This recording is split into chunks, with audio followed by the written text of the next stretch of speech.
Сайдынтов телеканалында.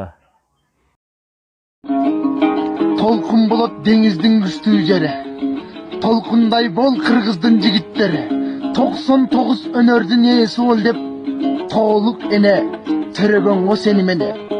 Чоку болот тоолордун бийик жери. Чокудай бол кыргыздын жигиттери. Чок кармаган колуң менен баатыр бол деп чоңойтконго чоңоталар сени мене. Кыргыз деген ким өзү? Хайбаты күч ташты жарат мүнөзү. Жүрөгүндө алоолонгон оту бар. Кыргыз деген чагылгандын бир өзү.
Every shot, and then every shot, and then every shot, every shot.